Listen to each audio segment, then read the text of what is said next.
Assalamualaikum semuanya. Kali ini Sinta Diary akan membawakan sebuah kisah yang berjudul Kota Iblis Xinjiang, season kedua, Medan Perang Iblis bagian keempat. Cerita ini ditulis oleh Sinta Diary pastinya. Sebelum cerita dimulai, jangan lupa subscribe dan nyalakan tombol notifikasinya agar tidak ketinggalan cerita terbaru dari Sinta Diary. Tentunya dukungan kalian akan membuat kami lebih bersemangat untuk menulis cerita-cerita yang lebih menarik lagi. Oke, langsung saja. Inilah ceritanya. Masih di lokasi Jaka dan lainnya. Situasi mereka semakin sulit saat berhadapan dengan Raja Iblis Mogu. Yada, Subali, serta Siri dan Suru terluka parah. Tidak ada lagi yang bisa Jaka andalkan kecuali Uta. Saat mengetahui Subali tumbang, Uta langsung menahan Lauce. Meskipun Uta tidak memiliki kepercayaan diri melawannya, dia yakin armor fisiknya sangat kuat yang bahkan mampu menahan serangan penuh Raja Adiwangsa saat adu tanding tanpa lecet sedikit pun. Oh, sekarang giliranmu. Baiklah, coba kau tahan seranganku. Hehehe. Lauce langsung melancarkan serangannya.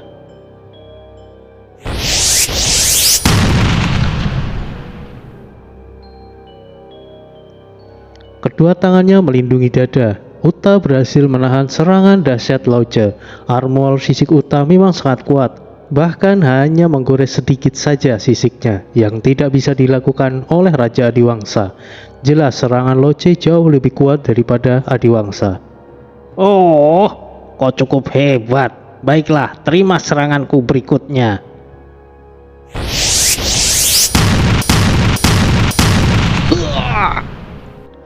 Serangan beruntun dilepaskan. Uta hanya bisa bertahan mati-matian. Sisi kuat kebanggaannya perlahan retak setelah mendapatkan serangan bertubi-tubi dari Lauce. Uta sampai berteriak kencang menahan pukulan dahsyat tersebut. Tidak bisa dipungkiri lagi, sosok naga hitam dengan pertahanan kuatnya yang disebut berlian hitam tidak mampu menahan serangan Lauce dalam waktu yang lama. Sisik-sisik Uta mulai berjatuhan dan akhirnya dia harus tumbang dan mengalami luka yang sangat parah. Uta! Dengan nada penyesalan, Jaka mengatakan dengan lirih. Jaka sangat menyesali keputusannya, bukan hanya mengorbankan 10 prajurit yang mempercayainya, bahkan para pendampingnya juga harus mengalami kondisi yang sangat buruk. Kau adalah satu makhluk yang bisa bertahan pertama kali dari serangan beruntunku. Kau patut dipuji. Sekarang giliranmu manusia, Kata Lauce kemudian menghampiri Jaka. Tidak peduli sekuat apapun Jaka, dia bahkan tidak akan mampu untuk menahan sekali serangan dari Lauce.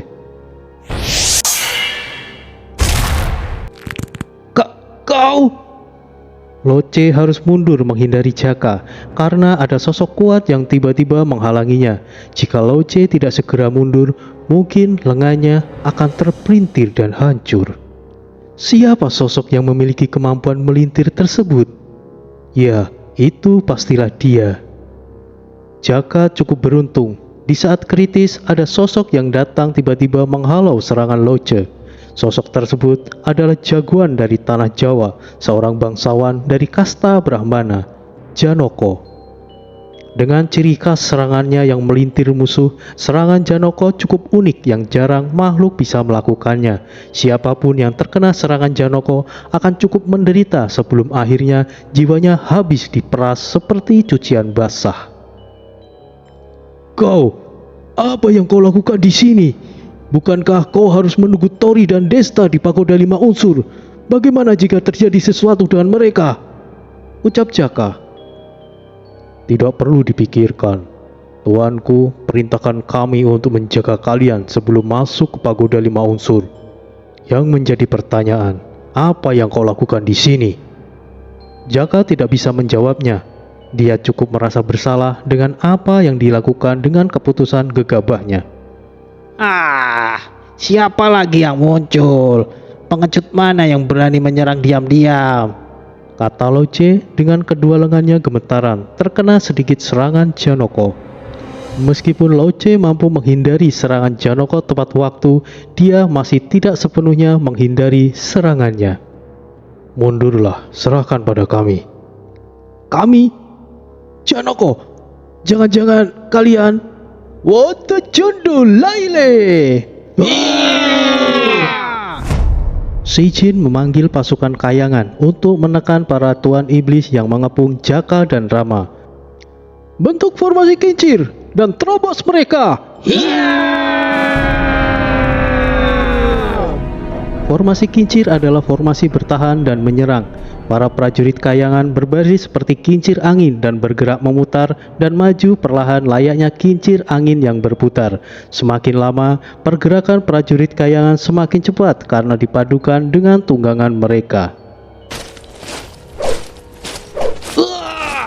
Awas, serangan musuh dari belakang! Teriak salah satu tuan iblis. Pergerakan prajurit kayangan semakin cepat. Para tuan iblis tidak bisa mempertahankan posisinya saat bertabrakan dengan formasi kincir. Akar spiritual mengikat keempat lengan Yabo. Dalam kondisinya yang saat ini, Yabo tidak kuasa untuk meloloskan diri dari jeratan akar spiritual Sri Kandi. Rama sudah cukup kepayahan melawan Yabo sebelumnya. Untungnya tidak terjadi kerusakan serius pada jiwa Rama. Akar spiritual Sri Kandi tidak hanya berfungsi menjerat musuh saja, tapi juga mengikis vitalitas jiwa musuh. Lengan kekar Yabo perlahan menyusut dan mengering.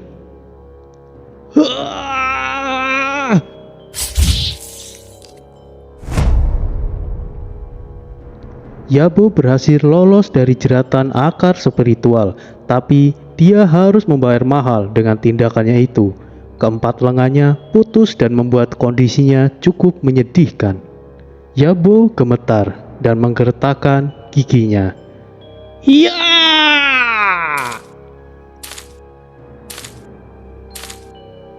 Sesuatu hal yang menjijikan untuk dilihat. Keempat lengan Yabo tiba-tiba tumbuh seperti halnya ekor kadal. Oh, menjijikan sekali, ucap Sri Kandi menutup hidung dan mulutnya. Yabo sepertinya kelelahan setelah mengeluarkan lengan barunya.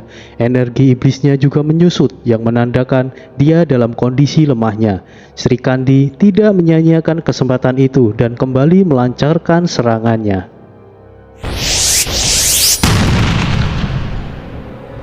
Loce tiba-tiba menghalau serangan Sri Kandi. Akan sangat merugikan jika kau mati, Yabo. Loce menyelamatkan aku? Oh, sialan. Jika bukan karena luka yang disebabkan olehnya, aku tidak mungkin dalam kondisi seperti ini. Batin Yabo yang tidak tahu bagaimana harus berterima kasih. Pergilah dan bergabunglah dengan si Jin. Biarkan kami yang mengurus di sini, ucap Sri Kandi kepada Rama. Baiklah, terima kasih pertolongannya. Tidak perlu berterima kasih. Itu sudah menjadi tugas kami. Kami akan bingung menjelaskan kepada Tuan kami jika kalian berada dalam masalah, ucap Sri Kandi dengan senyum cantiknya. Kepungan dari para tuan iblis berhasil diterobos oleh prajurit kayangan. Rama langsung pergi bergabung dengan si Jin dan menyeret Jaka yang keras kepala. Sri Kandi dan Janoko juga mulai mundur. Tujuan mereka hanyalah menyelamatkan Jaka dan Rama.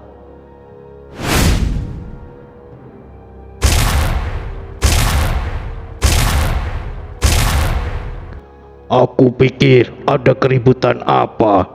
Sungguh situasi yang langka, ucap salah satu jenderal iblis yang baru datang, Bishi. Apa bangsa kita selemah ini? Bisa-bisanya kota iblis yang menjadi pondasi utama dimasuki oleh musuh. Benar-benar, balas salah satu jenderal iblis lainnya, Gujing. Hei, hentikan ucapan tak pantas itu. Kau tidak lihat yang mulia Raja Iblis Melogu sedang bertarung, sahut jenderal iblis lainnya, Yubing. Mulutmu memang beracun. Suatu saat ucapannya akan membunuhnya, ucap Monaye, jenderal iblis wanita. Monaye, apa kau berharap aku mati lebih cepat? Apa masalahmu, dasar jalang? Apa kau bilang? Katakan sekali lagi. akan aku sobek mulut beracunmu itu. Hei, kalian berdua, Monaye, kucing, hentikan. Bukan saatnya untuk bertengkar. Kita bantu Raja Iblis Mogu. Tidak seharusnya beliau bertindak sendirian. Apa gunanya kita jika Yang Mulia Raja Iblis harus turun tangan? Cegah bisi. Kedatangan keempat Jenderal Iblis tentu saja akan membuat situasi semakin sulit. Untungnya mereka tidak berinisiatif untuk menyerang dan membantu Yabu. Para Jenderal Iblis lebih memilih mendekati raja mereka karena mereka tidak ingin Raja Iblis bertindak hanya karena musuh yang mereka anggap tidak penting. Yang Mulia Raja, Anda tidak perlu repot-repot untuk turun tangan. Serahkan saja kepada kami. Oh, bisi, kalian juga datang. Dengarkan, roh api ini tidak sederhana. Jika kalian melawannya, kalian akan mengalami kerugian meskipun kalian menang. Dia tidak akan bisa berbuat apa-apa selama aku menahannya. Kalian bantu Yabu dan Lauce, Jenderal Iblis baru kita. Jangan biarkan penyusup lolos. Bunuh mereka semua. Perintah Raja Iblis Mogu. Siap! Situasinya cukup gawat. Saat ini saja sudah membuat kami kesulitan. Ditambah ada 4 Jenderal Iblis. Ini tidaklah mudah. Makhluk kasta Brahmana itu pasti akan kesulitan. Batin Eyang Brawogeni. Untung saja para Jenderal Iblis datang terlambat. Situasi Jaka dan Rama tidak lagi dalam bahaya. Jalur mundur juga sudah diamankan. Hanya tinggal meloloskan diri saja. Tapi harus ada yang menahan musuh. Mereka tidak bisa pergi bersama. Harus ada seseorang yang berkorban. Keempat Jenderal Iblis mulai menghampiri Sri Kandi dan Janoko. Pertarungan terjadi yang membuat mereka harus bertahan melawan 4 Jenderal Iblis. Jika 1 lawan 1, mungkin Janoko dan Sri Kandi tidak akan kesulitan melawan para Jenderal Iblis. 4 Jenderal Iblis harus mereka hadapi hingga mereka hanya bisa bertahan. Rombongan Si Jin segera mundur bersamaan dengan Jaka dan Rama. Rizka dan Reta sengaja tidak ikut. Mereka menunggu di ruang bawah tanah bersama prajurit khayangan yang Si Jin tinggalkan.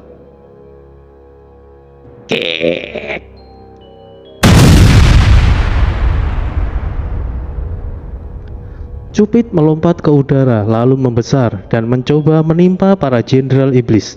Tentu saja sekelas Jenderal Iblis dengan mudah menghindarinya. Dan dengan ukuran tubuh Cupid yang besar menjadi sasaran empuk bagi para Jenderal Iblis. Hati-hati teman kecil, ucap Sri Kandi mengingatkan. Sudah terlambat untuk menghindar.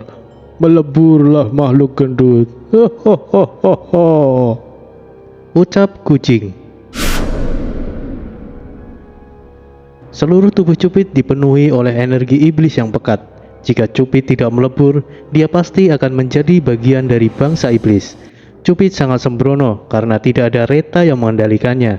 Mungkin nasib buruk telah menimpanya.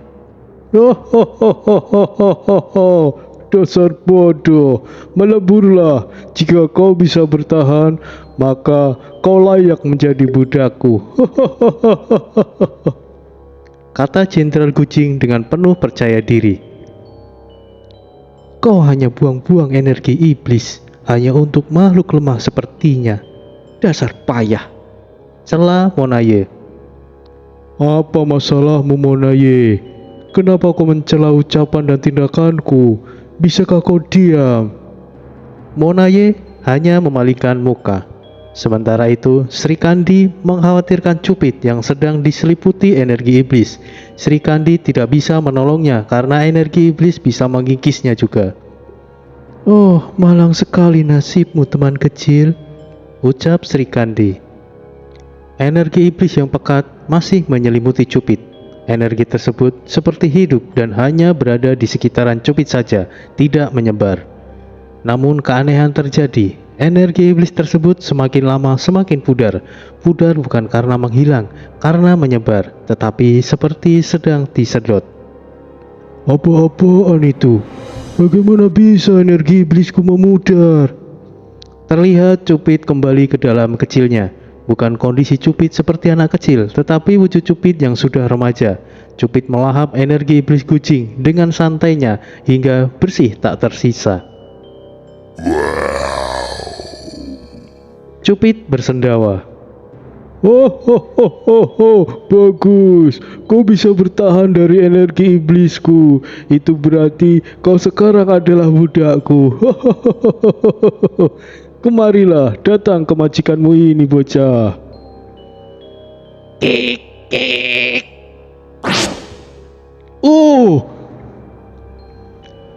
Kucing sempat kaget dan menghindari serangan Cupid yang tiba-tiba, meskipun tidak sepenuhnya bisa kucing hindari. Dia mengalami sedikit luka ringan di kedua pahanya. Sialan, bagaimana bisa bocah itu selamat dari energi iblisku? Ada yang aneh dengan bocah itu. Jangan meremehkannya. Fakta bocah itu tidak terpengaruh energi iblis. Dia bisa menjadi lawan yang cukup merepotkan, balas Jenderal Iblis Bisi. Setelah menyerang kucing, Cupid langsung lari dan kembali bersembunyi di belakang Sri Kandi. Oh, hei kawan kecil, apa kamu baik-baik saja? Kik. Tidak pernah merasa sebaik ini, kakak cantik, balas Cupid. Kau pandai merayu juga kawan kecil. Aneh. Dia melahap semua energi iblis tanpa mengalami kerugian, dan dia malah sebaliknya. Makhluk kecil ini tidak bisa ditebak. Rahasia apa yang ada padanya? Batin Sri Kandi. Selain Reta, tidak ada yang tahu asal-usul Cupid. Meskipun banyak yang mengetahui bahwa Cupid ditemukan di gereja tua di Australia, tapi tidak ada yang tahu makhluk apa itu Cupid. Meskipun pernah disinggung bahwa Cupid adalah makhluk seperti Shira, tapi kenyataannya bukan seperti itu. Asura, ayah Shira, terlahir sebagai semi-iblis, perkawinan antara iblis dan penghuni kayangan. Tentu saja Shira dan semua kaumnya di dunia bawah di kerajaan Istana Langit semuanya adalah para semi-iblis, bukan iblis sejati seperti para bangsa iblis. Dan sesungguhnya Cupid adalah iblis merah, salah satu iblis yang seharusnya sudah punah dan tidak ada lagi keberadaannya kecuali di neraka. Iblis merah adalah ras iblis yang paling kuat. Dia tidak terpengaruh oleh hukum wilayah seperti halnya para bangsa iblis di tanah kematian Xinjiang. Tentu saja energi iblis seperti mainan bagi Cupid. Jangankan energi iblis seorang jenderal iblis, bahkan energi iblis dari raja iblis sekalipun tidak akan bisa mempengaruhi Cupid. Jika dibandingkan dengan umur manusia, Cupid remaja ini baru berumur sekitar 7 tahun. Dengan umurnya yang masih sangat muda, dia sudah banyak melakukan pertempuran bersama Reta dan lainnya. Bagaimana nanti jika Cupid sudah dalam kondisi dewasa? Kemunculan Cupid membuat Raja Iblis Mogu teralihkan perhatiannya. Dia tidak lagi pedulikan Eyang Brahwogeni dan langsung menghampiri ke arah Sri Kandi berada. Janoko dan Sri Kandi bersiaga untuk menghadang segala kemungkinan yang terjadi jika Raja Iblis Mogu menyerang. Akan tetapi, Eyang Brahwogeni tidak tinggal diam.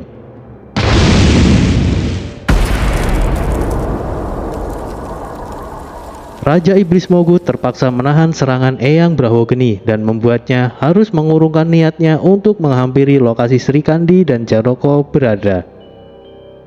Raja Iblis Mogu benar-benar mengabaikan pria tua sepertiku. Bukankah kau ingin bermain-main denganku? Kenapa kau malah ingin menyerang orang lain? Aku tidak bermaksud untuk menyerang.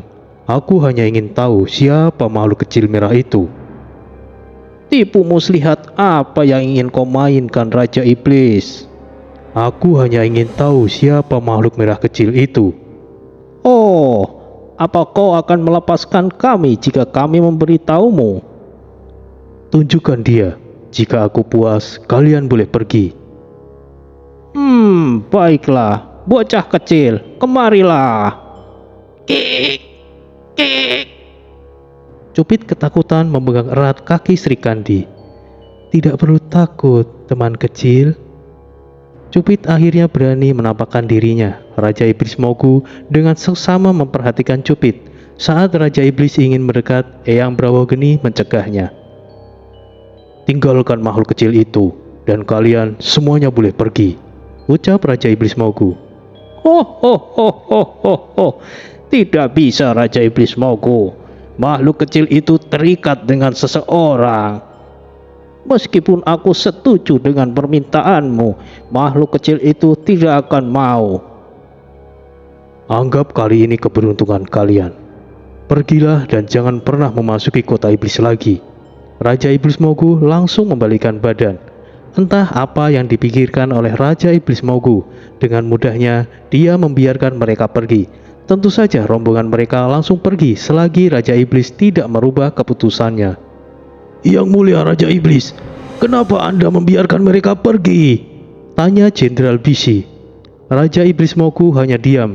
Dia enggan untuk memberitahu kebenarannya. Menurut Raja Iblis, Cupid adalah iblis merah yang memang seharusnya tidak ada lagi. Akan merepotkan jika Raja Iblis menyinggung sosok yang seharusnya tidak dia singgung. Karena dugaan Raja Iblis Mogu, Cupid adalah Pangeran Iblis Merah. Apalagi itu Pangeran Iblis Merah? Ada rahasia apa tentang Cupid ini? Jaka dan Rama akhirnya bisa lolos dari maut, tapi meninggalkan bekas di hati Jaka yang mungkin akan sulit untuk disembuhkan. Meskipun Jaka memiliki karakter yang sombong dan gegabah, dia sangat menghormati siapa saja yang mempercayainya. Sikap sombongnya sengaja dia lakukan karena itu bentuk atau cara dia melakukan lelucon untuk mencairkan suasana. Keputusannya kali ini tidak hanya membuat 10 prajurit kekaisaran kehilangan nyawanya, tapi juga telah membuat seluruh pendampingnya terluka parah. Hanya Eyang Brahwogeni yang tidak terluka. Lagi pula, Eyang Brahwogeni bukanlah pendamping Jaka. Dia adalah roh api yang bersemayam di dalam pusaka keramat Raja Kayu Hitam. Kejadian ini seharusnya menjadi pukulan keras baginya. Karena kejadian tersebut, pertama kalinya Jaka tidak bisa mengendalikan situasi. Biasanya dia selalu didampingi oleh Tori, karena hanya Tori saja yang bisa dia dengarkan selain ayahnya Ki Sabto.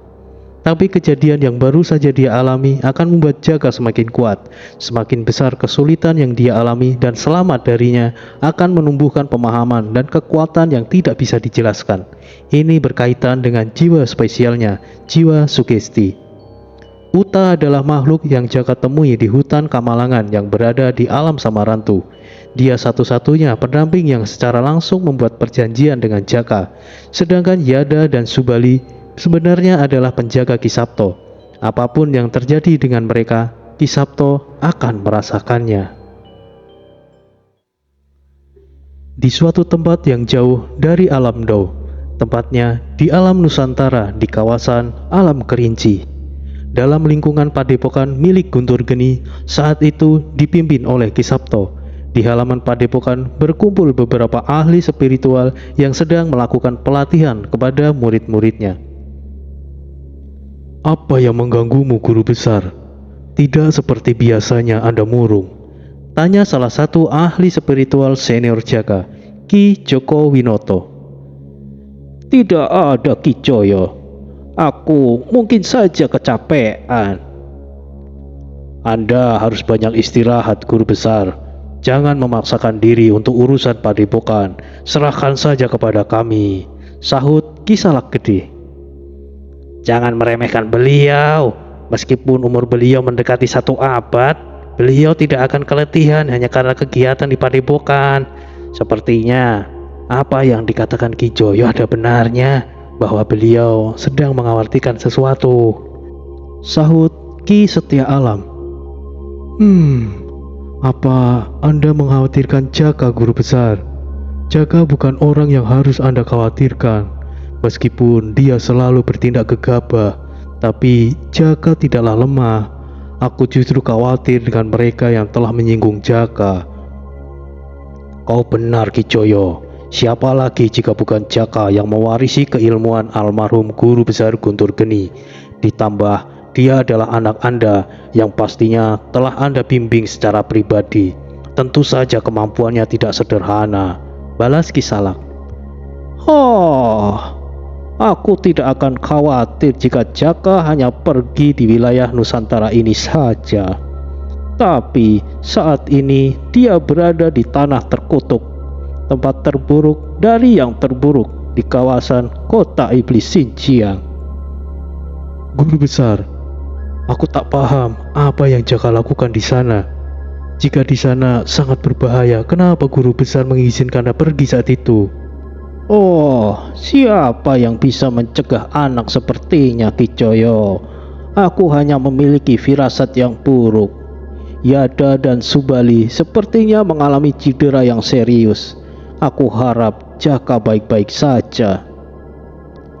Ada apa lagi, Pak D? Apa Jaka berbuat ulah lagi? Bocah itu selalu saja bikin masalah, ucap Denbon. Kau benar, Nak Bon. Tapi ya sudahlah. Bagaimana pelatihanmu, Nak Bon? Sudah cukup baik untuk mengendalikannya, Pak D. Aku sudah bisa mempertahankan kondisinya tanpa harus dipicu dengan amarah. Kali ini Pangjer Jahanam itu pasti akan kuhajar, Pak D. Perkembanganmu cukup bagus, Nak Bon. Bon selalu berusaha menghindari aktivitas spiritual yang mana bisa mengganggu kenyamanan keluarganya. Tapi ternyata hal itu tidak sesuai yang Bon harapkan. Terlibat atau tidak dirinya dalam aktivitas spiritual, keluarganya selalu mendapatkan gangguan dari makhluk halus.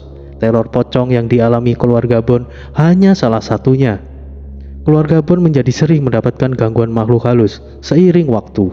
Ditambah, Bon tidak sengaja telah mengaktifkan kondisi spesial, yaitu jiwa biji besi, yang membuat jiwanya menjadi hitam legam saat emosinya bangkit. Bon memutuskan untuk mengasah kemampuannya yang mendapatkan bimbingan langsung dari Ki Sabto. Dia tidak perlu lagi minta bantuan Jaka atau Ki Sabto jika sewaktu-waktu keluarganya diganggu oleh makhluk halus lagi. Bon bisa dianggap sebagai murid Ki Sabto, meskipun dia tidak memanggil dengan sebutan guru besar, karena Ki Sabto masih memiliki hubungan darah dengan istrinya Bon. Istri Bon adalah keponakan Ki Sabto, entah dari silsilah mana, panggilan Pak D sudah menjadi panggilan yang wajar. Kekhawatiran Ki Sabto terhadap Jaka semakin meningkat saat beliau mendapatkan telepon dari seseorang. Yang menghubungi Ki Sabto adalah direktur utama perusahaan Dokushing di Cina. Dia adalah Sylvie. Sylvie mengatakan kepada Ki Sabto bahwa kemungkinan besar rombongan Desta yang salah satunya adalah Jaka di dalamnya kemungkinan besar akan menjadi target sekte pembunuh iblis. Tidak diketahui bagaimana Sylvie bisa mengetahui kontak Padepokan Guntur Geni, tapi Sylvie memang mengumpulkan data-data orang-orang yang bersama Desta. Tidak sesederhana membiayai segala sesuatu yang dibutuhkan oleh rombongan Desta saja. Sylvie juga tahu niat Desta untuk mencari ayahnya Suyoto. Jadi dia mencari informasi semua orang yang telah ikut campur di dalamnya. Sylvie juga mengharapkan kehadiran Ki Sabto untuk mencegah terjadinya situasi yang lebih buruk. Tentu saja semua biaya akan ditanggung oleh perusahaan. Sylvie juga menceritakan tentang kejadian yang dialami oleh Raka dan semakin memperkuat dugaan bahwa Yada dan Subali terluka oleh sosok dari bangsa iblis. Aduh, kok bisa merembet sampai ke sana? Aduh, kata Ki Sabto sambil memegang kepala dengan kedua tangannya. Ada apa, guru besar? Kicoyo, kumpulkan semua para pelatih. Ada sesuatu yang harus aku sampaikan. Baik, guru besar. Padepokan Guntur Geni memiliki 5 seorang guru spiritual: Ki Joyo, Ki Setia, Ki Salak, Ki Babat Alas, Ki Jagat Segoro, dan sebagai guru besarnya Ki Sabto Pamungkas.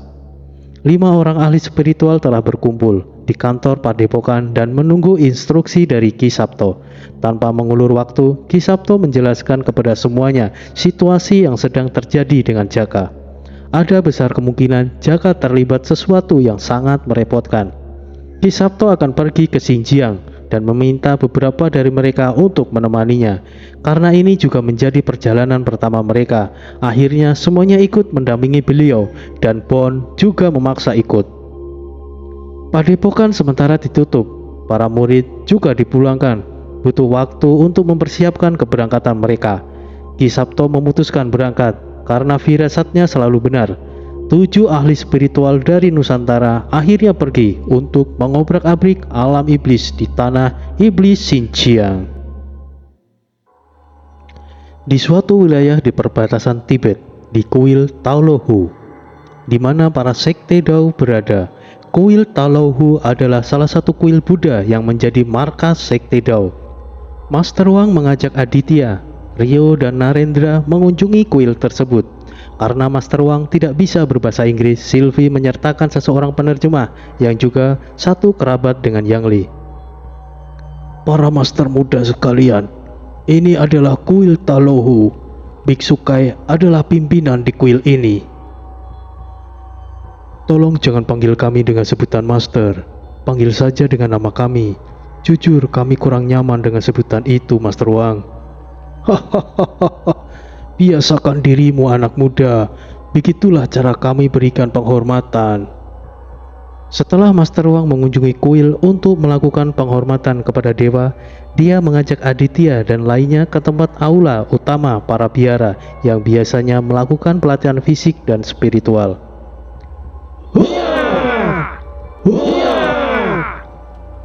Di halaman aula utama, banyak murid-murid biksu sedang melakukan latihan fisik. Mereka menyebutnya bela diri Shaolin. Selamat datang, Master Wang. Bisa saya bantu? Ada keperluan apa di sini? Dan mohon maaf, orang luar tidak bisa datang kemari. Ini adalah pusat pelatihan para biksu. Selain murid-murid Shaolin dilarang memasuki area ini. Ucap instruktur bela diri yang sedang mengajar dengan penuh kesopanan. Nunca. Amitabha, tidak apa-apa Nun. Aku yang telah mengundang mereka. Balas sosok biksu tua yang tiba-tiba muncul. Dia adalah Master Kai. Oh, maafkan saya, Master. Dan maafkan juga Master Wang.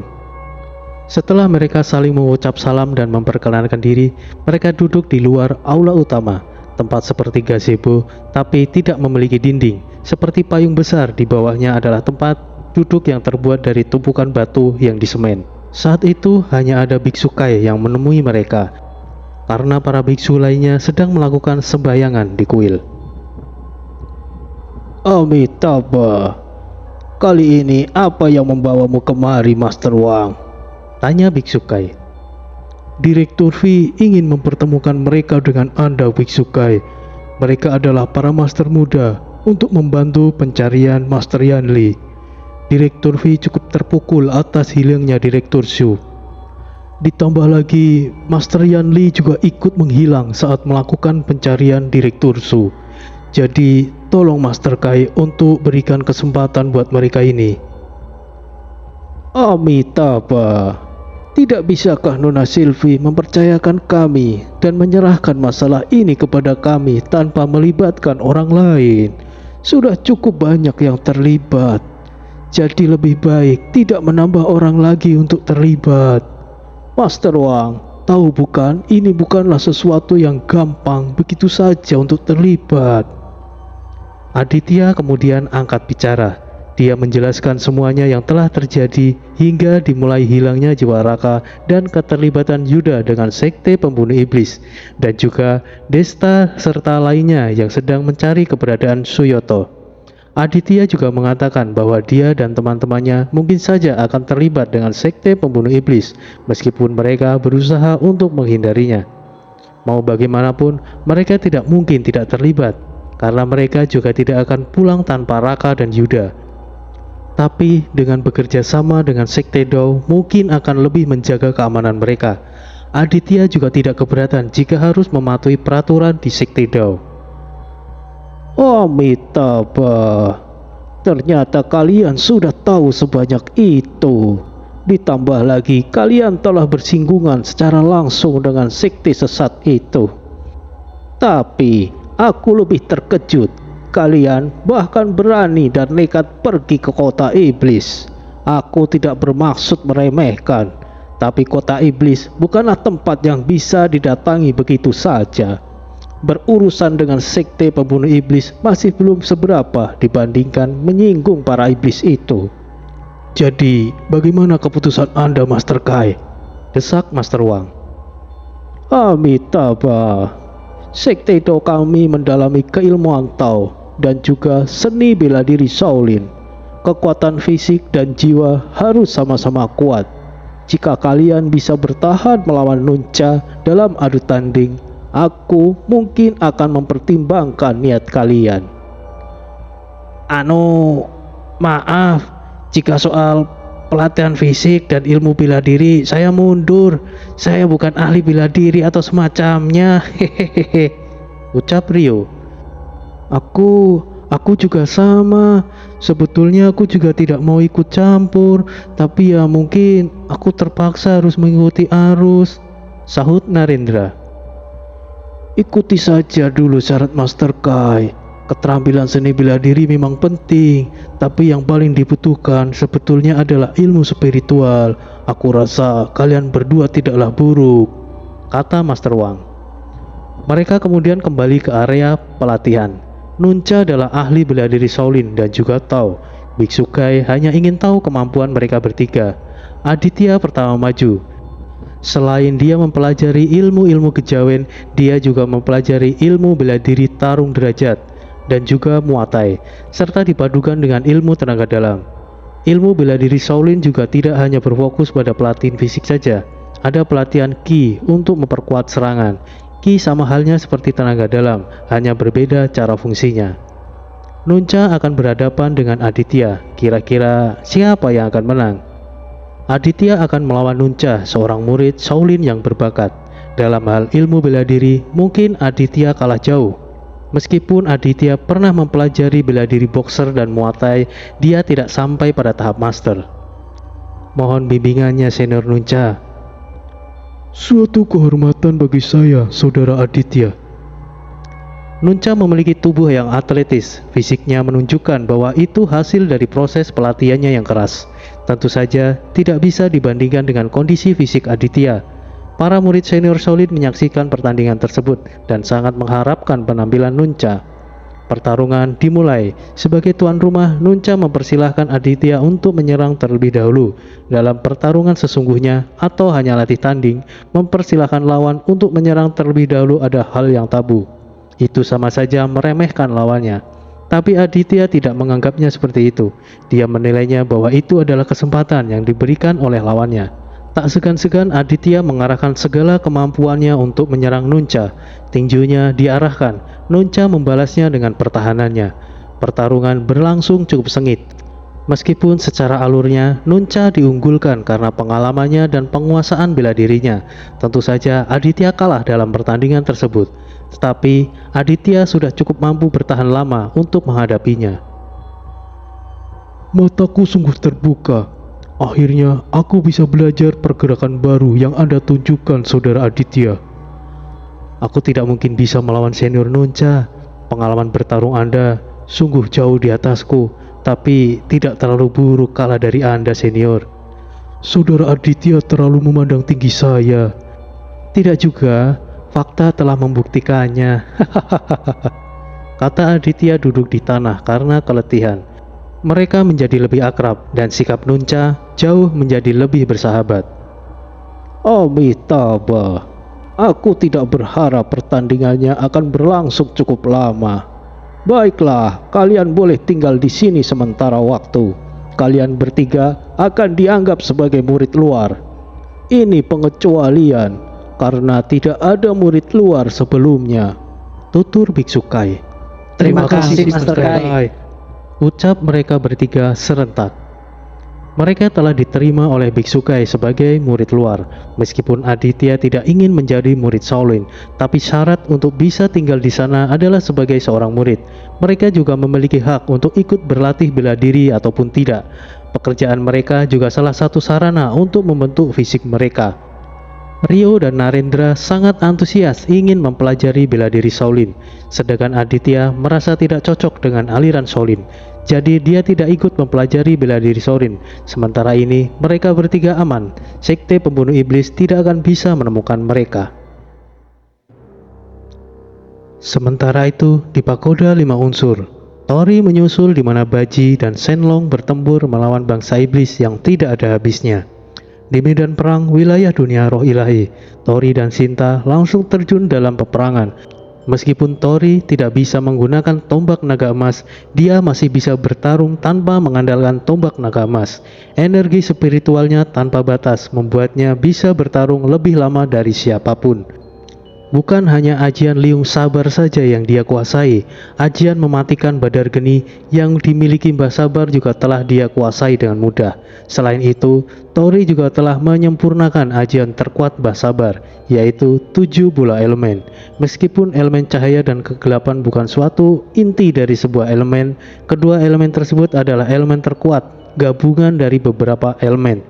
Elemen cahaya terbentuk dari gabungan elemen petir, air, dan angin. Elemen kegelapan terbentuk dari gabungan elemen angin, tanah, dan api. Majikan, tolong berikan arahan. Tidak perlu bertindak sendirian. Terdengar aneh kau memanggilku majikan, Shenlong. Ya, terserah kau sajalah. Tapi aku juga butuh pengalaman dalam pertarungan langsung, Shenlong. Biarkan Baji yang tetap memimpin. Tidak dipungkiri bahwa Baji sangat ahli dalam memimpin. Tapi masih ada kelemahan yang mencolok, yaitu pertahanannya yang kurang. Sebelum kalian kemari, pihak roh ilahi telah mengalami cukup banyak korban. Meskipun sebanding dengan jatuhnya korban dari pihak iblis, tapi tetap dirugikan di pihak roh ilahi. Bangsa iblis terus-menerus berdatangan tanpa henti, sedangkan pihak roh ilahi memiliki prajurit yang terbatas. Jelas Shenlong sambil menangkis dan menyerang musuh.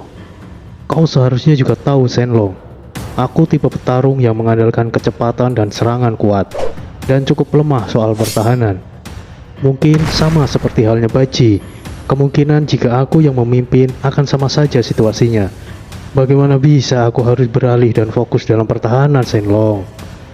Oh, benar juga ya. Suamiku, menurutku kelemahan yang kau miliki adalah ujian untukmu. Meskipun Kaisar Ilahi tidak menjelaskan bagaimana supaya kau lolos ujian, sepertinya beliau ingin kau mengetahui sendiri kelemahan dalam pertempuran ini. Sahut Sinta. Kenapa aku tidak menyadari itu ya? Kita kembali dulu ke dalam barisan. Di sisi lain, Baji memimpin di barisan depan. Cara memimpinnya cukup mengesankan. Seharusnya para iblis bisa didesak untuk mundur, tapi para iblis sudah hafal dengan gaya bertarung Baji, sehingga para iblis bisa mengimbanginya. Di medan perang dunia roh ilahi, para jenderal iblis juga hanya ada 3. Meskipun bisa sampai ada 4 jenderal iblis, tapi setiap satu jenderal iblis itu setara dengan 1000 tuan iblis. Dengan kata lain, setiap ada penambahan 1 jenderal iblis harus mengurangi setidaknya 1000 tuan iblis yang masuk menara iblis. Pagoda 5 unsur dan menara iblis adalah tempat makhluk untuk mengasah kemampuannya. Bangsa iblis maupun roh elemen harus mematuhi peraturan, atau setidaknya memang itu aturan karena kapasitas di dalam dunia kecil pagoda 5 unsur. Pihak iblis selalu diunggulkan, tapi mereka tetap mengalami kesulitan karena para roh elemen adalah musuh sejatinya. Bangsa iblis yang terbunuh oleh roh elemen tidak bisa lagi untuk reinkarnasi. Dan sedangkan para roh elemen yang mati sumbernya akan jatuh, atau dengan kata lain, roh elemen yang mati akan membentuk sebuah sumber elemen seperti halnya batu jiwa. Bola sumber elemen bisa dibentuk kembali menjadi roh elemen jika diberikan kepada Kaisar Ilahi yang menjadi asal muasal elemen petir. Tetapi pembentukan roh elemen memiliki waktu lama dibandingkan kebangkitan atau kelahiran iblis yang sangat cepat. Pembentukan roh elemen berlaku juga bagi kelima roh elemen lainnya. Tapi bola sumber elemen juga bermanfaat bagi bangsa iblis. Jika bola sumber elemen jatuh ke tangan iblis, mereka bisa menyerap bola sumber tersebut untuk meningkatkan kekuatan mereka. Tori berhenti sejenak untuk melakukan aksi heroiknya, sementara dia memperhatikan Baji dan Shenlong yang sedang bertempur melawan para iblis. Apa yang kau lihat, suamiku? Apakah kau sudah menemukan solusinya? Secara umum, kemampuan setiap makhluk itu tidak ada yang sempurna. Tidak mungkin bisa menciptakan keseimbangan. Meskipun bisa dilakukan, itu akan mengurangi potensi yang dimiliki setiap orang. Itu artinya, sama saja kemampuan penuhnya tidak bisa dikeluarkan. Justru malah membahayakan. Lagi pula, para roh elemen petir ini memang sangat rentan dalam pertahanan yang hanya diunggulkan dalam kecepatan dan serangan yang kuat. Bagaimana aku harus merubah kelemahan dalam pertahanannya? Aku sendiri juga lemah dalam hal tersebut. Bukankah Kaisar Ilahi tidak mengatakan apa-apa, suamiku? Hanya memintamu untuk bergabung dalam pertempuran, sebagai ujian yang dia berikan. Beliau tidak mengatakan harus menang atau merubah kelemahan prajurit roh elemen petir. Mungkin beliau ingin kau menilai sendiri bagaimana cara mengatasi pertempuran ini, dan beliau juga tidak melarang atau membatasinya. Jadi lakukan saja apa yang menurutmu benar, suamiku. Lagi pula, Kaisar Ilahi juga tidak mengatakan kau harus memimpin pasukan roh elemen petir. Maksudmu, tunggu sebentar. Berarti bukankah tidak masalah jika aku memanggil pasukan kita yang ada di dalam buku jiwa? Sinta hanya tersenyum. Dia tidak hanya kuat secara kemampuan, tapi juga menjadi semakin cerdas dan pintar seiring waktu berlalu bersama Tori. Aku mengerti sekarang. Kau semakin pintar, istriku, kata Tori mengelus rambut panjangnya yang indah dan mengecup keningnya yang membuat Sinta salah tingkah dilihat banyak orang. Ini di area pertempuran, suamiku. Jangan membuatku malu. Aku lupa kapan terakhir kali kita bersenang-senang. Setelah mengurus yang ada di sini, akan aku pastikan mencari tempat untuk kita berdua. Aku pastikan akan mengurusmu dengan baik. Hehehe. Bisik Tori tepat di telinga kanan Sinta yang membuat wajahnya langsung memerah. Pasukan singa terbang, keluarlah!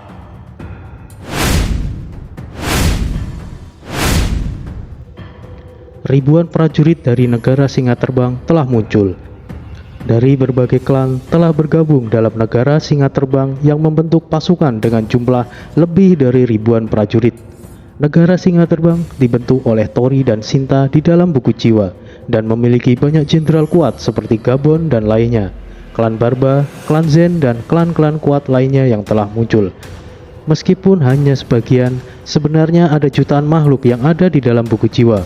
Namun, Tori hanya mengeluarkan sebagian saja, yang mana itu adalah pasukan terkuat di negara singa terbang.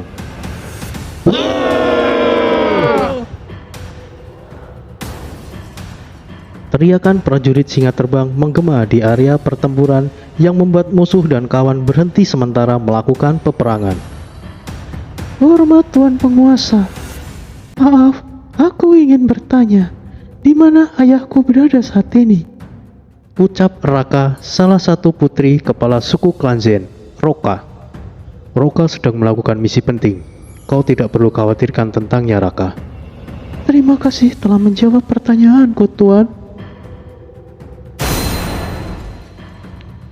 Apakah sekarang kita akan bertempur, temanku? Ucap Gabon sambil meletakkan palu penghancurnya yang membuat tanah sekitar bergetar.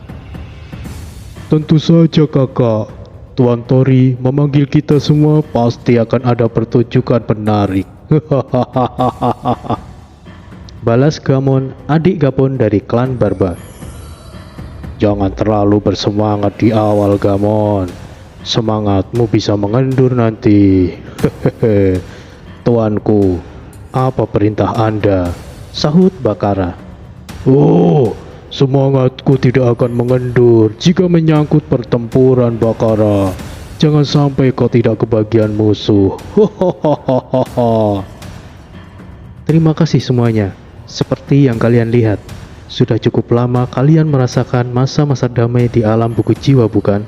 Kali ini aku tidak akan mengecewakan kalian.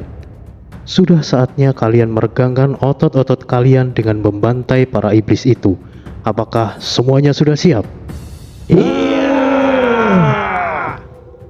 Teriak para komandan singa terbang. Baji, kemarilah! Berikan komandonya pada Shenlong untuk sementara. Baji langsung bergegas menghampiri Tori. Oh, apakah semuanya ini pasukan majikan kakak? Kata Baji terkagum. Ya, dengarkan aku, Baji. Mulai sekarang, atur para roh ilahi untuk bergabung dengan pasukanku.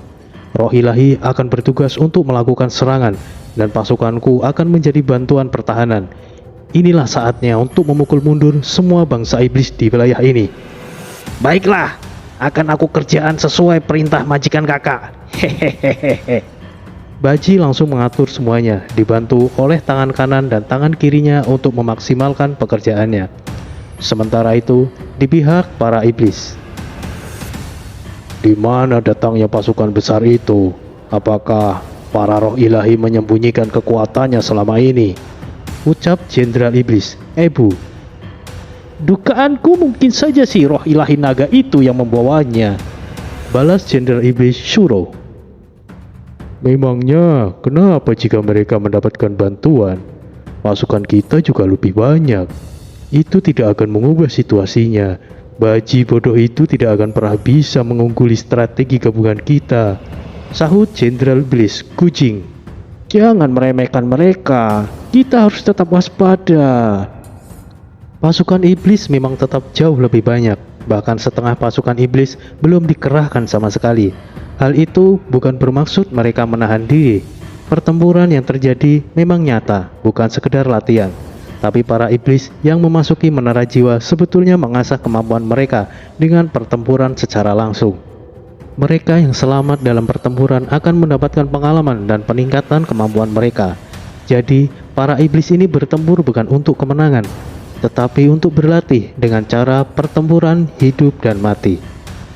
Saat para iblis mampu memojokkan para roh ilahi, mereka akan mundur, dan pada hari berikutnya akan melakukan serangan kembali. Lalu pada saat iblis dipojokkan, mereka akan melakukan serangan penuh yang akhirnya para roh ilahi terpaksa harus mundur. Kejadian tersebut selalu terjadi berulang kali selama ribuan atau mungkin jutaan tahun. Tapi sepertinya hari ini akan menjadi kekalahan mutlak bagi bangsa iblis. Tori perintahkan Baji untuk memasukkan para roh ilahi bergabung ke dalam pasukannya karena efektivitas serangan roh ilahi yang sangat berpengaruh kepada bangsa iblis. Karena pasukan Tori tidak memiliki unsur sumber elemen ilahi, yang mana jika mereka membunuh iblis, para iblis tidak akan mati secara permanen karena mereka tetap bisa bereinkarnasi. Maka dari itu, para prajurit roh ilahi ditempatkan sebagai penyerang utama dan pasukan Tori sebagai pendukung dan pertahanan. Klan Barba sangat penting dalam perang ini. Ketahanan jiwa mereka sangat kuat, yang mampu bertugas sebagai garda terdepan, sebagai pelindung dan perusak. Klan lainnya juga memiliki tugas masing-masing yang menyesuaikan dengan gaya bertarung roh ilahi sebagai pendukung yang kuat, sehingga para roh ilahi tidak perlu khawatir musuh akan menyerangnya diam-diam. Sepertinya bocah itu mulai mengerti. Seharusnya begitu, karena dia memiliki kesempatan besar karena menjadi pemilik buku jiwa. Ki Tulus, Ki Brajan, sudah sewajarnya bocah itu bisa melakukannya. Dan Paduka Kaisar Ilahi sungguh bijak. Mungkin jika orang lain akan bingung dengan ujian yang Anda berikan.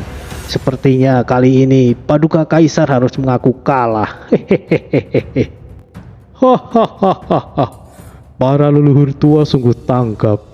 Benar apa yang Anda sekalian katakan. Aku memang kalah kali ini. Aku merasa malu. Aku sendiri butuh waktu bertahun-tahun untuk menyadari ujian yang diberikan Yang Mulia Kaisar Ilahi. Sedangkan bocah itu menyadarinya hanya dalam setengah hari. Aku merasa payah. Jangan berkecil hati Tuan Risi. Bocah itu mendapatkan banyak dukungan. Semua pengalaman telah dia dapatkan dari manfaat roh ilahi jelmaan tombak naga emas. Dia menyerap semua pengalaman seseorang yang pernah menyentuh tombak naga emas. Bahkan pengalaman Anda juga salah satunya. Benar, generasi manusia saat ini mungkin berkurang banyak yang telah mempelajari ilmu spiritual.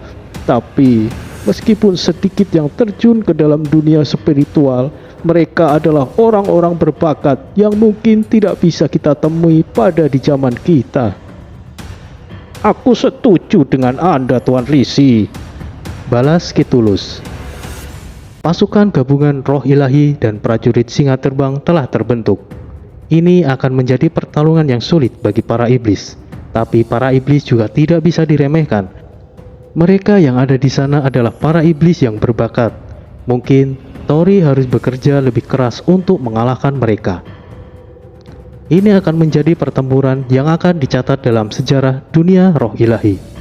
Kali ini Tori tidak akan mengecewakan pasukannya, karena sebelumnya di alam Merapi mereka muncul tanpa melakukan apa-apa. Meskipun dalam hal jumlah di pihak iblis masih diunggulkan, tetapi pihak iblis kekurangan jenderal. Dari ribuan pasukan iblis, hanya ada 3 jenderal iblis, sedangkan pihak Tori memiliki banyak jenderal. Setiap 100 pasukan setidaknya memiliki 1 jenderal yang kuat di setiap klan. Kesenjangan ini tentu saja akan menyulitkan pihak iblis. Pertempuran berlangsung sangat sengit. Para roh ilahi yang sebelumnya bertindak secara hati-hati, kini mereka bisa leluasa melakukan serangan. Para iblis mulai tertekan meskipun mereka mengerahkan semua pasukan cadangannya. Ketiga jenderal iblis tidak bisa melakukan strategi gabungannya lagi karena mereka tertahan oleh Gabon, Baji, Shenlong, dan jenderal lainnya. Dan sisanya memimpin pasukan untuk membantai para tuan iblis. Pengecut sial! Beraninya kalian keroyokan! Ucap Guping yang terluka setelah melawan jenderal bawahan Tori. Kenapa kau protes seperti anak kecil, Guping? Bukankah selama ini kalian yang selalu melakukan keroyokan? Jangan cengeng, hehehe. Balas Baji. Kita akhiri pertempuran ini. Anggap kali ini kalian menang. Ucap jenderal iblis Ebu. Apakah para iblis selemah ini? Kami bahkan belum serius sama sekali. Balas Shenlong. Tutup mulutmu, cacing tanah. Jika bukan karena kalian keroyokan, kami tidak mungkin kalah. Tunggu saja pertarungan berikutnya. Kami akan balas penghinaan ini. Balas Suro. Hei, kau bicara apa? Seolah kau bisa lolos dari kami. Apa kalian seyakin itu? Balas Gabon. Jangan memaksa kami. Aku pastikan kalian akan mengalami kerugian besar jika berani membunuh kami. Ancam jenderal Ebu. Hehehe. Apakah jenderal iblis Ebu yang terhormat akan meledakkan diri? Terdengar sangat menyedihkan. Hehehe. Balas Baji.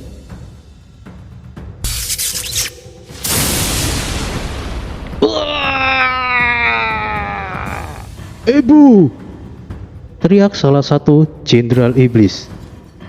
Tombak petir melesat dan mengenai tepat di dada jenderal Ebu. Seketika, jenderal iblis Ebu langsung mati di tempat. Pelakunya adalah Tori. Dia melemparkan energi spiritualnya dan membentuk sebuah tombak tajam yang melubangi dada jenderal iblis Ebu. Kalian sungguh benar-benar memaksa kami. Jika begitu, matilah bersamaku. Kata Guping langsung mendekat. Tunggu dulu, Guping. Cegah Suro, akan tetapi sudah terlambat.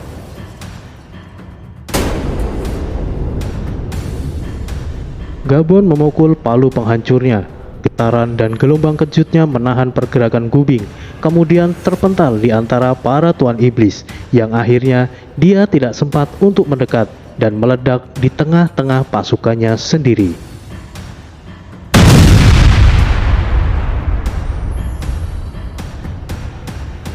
Ledakan bunuh diri seorang jenderal iblis sangat dahsyat. Tak terhitung beberapa tuan iblis yang menjadi korban. Para iblis yang meledakkan dirinya memanfaatkan energi iblisnya untuk memicunya. Mereka juga tidak akan bisa reinkarnasi karena sumber iblis mereka juga ikut meledak.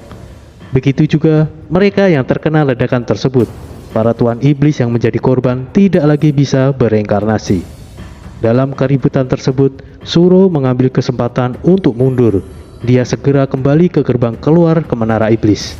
Setidaknya dia harus selamat dan memberikan keterangan kepada Raja Iblis Mogu. Tapi pelariannya percuma. Tori sudah menempatkan beberapa pasukannya dan beberapa roh ilahi yang dipimpin oleh tangan kanan dan tangan kiri Baji di lokasi gerbang keluar menara iblis. Suro akhirnya terbunuh sebelum dia meledakkan dirinya. Dengan gugurnya ketiga jenderal iblis, para tuan iblis kalang kabut dan memudahkan untuk dibantai. Pertama kalinya dalam sejarah di dunia roh ilahi, para iblis mengalami kekalahan mutlak. Apakah semua ini sudah berakhir? Sepertinya iya, Gabon. Tapi aku tak pernah membayangkan bahwa para iblis ini sangat sulit untuk dikalahkan. Jika tidak ada bantuan para prajurit roh ilahi, kita pasti kalah mau seberapa pun jumlah kita. Balas Bakara. Benar, Sepertinya kita butuh senjata atau sarana yang lebih efektif melawan basa iblis di pertempuran selanjutnya. Sahut Raka. Hei, apa maksudmu? Kita masih ada pertempuran lagi, Raka. Itu sudah pasti kan? Jangan meremehkan sumber informasi dari klan Zen. Meskipun kita berada di dalam buku jiwa, kami masih bisa mendapatkan informasi dari luar. Asik, aku bisa mengamuk lagi. Balas Gamon sangat senang. Meskipun kemenangan telah didapatkan, korban sudah pasti ada. Meskipun sudah diminimalisir dan mencegah terjadinya banyak korban, tetap saja ada korban di pihak prajurit singa terbang. Karena tugas utama prajurit singa terbang adalah melindungi para roh ilahi. Tapi sebagian besar prajurit singa terbang yang menjadi korban adalah keinginan mereka sendiri untuk mati di medan perang. Petarung seperti mereka bukanlah makhluk yang ingin mati tenang di ranjang. Tanpa ada komando peringatan kemenangan, seluruh prajurit singa terbang dan juga para roh ilahi berteriak kemenangan. Mereka semua jelas sudah tahu bahwa kejadian tersebut adalah kemenangan besar. Tidak ada satupun yang tersisa dari para iblis. Baji, bagaimana menurutmu dengan gerbang neraka ini? Majikan kakak, ini adalah gerbang keluar menara iblis yang terhubung langsung dengan menara iblis yang ada di pusat kota iblis. Aku tidak tahu harus melakukan apa, majikan kakak. Balas Baji. Menara iblis adalah tempat para iblis untuk mengasah kemampuan mereka. Jika kita menghancurkan gerbang ini, mereka tidak akan bisa masuk lagi kemari. Dan wilayah ini akan menjadi bagian dunia roh ilahi seutuhnya. Jelas Raka. Aku juga berpikir begitu. Memang lebih baik jika dihancurkan saja. Gabon, tolong bantuannya. Semuanya mundur. Biar aku yang menghancurkan. Palu penghancur diletakkan di pundaknya. Kemudian dia angkat tinggi-tinggi palu penghancurnya dan menghantamnya sekuat tenaga.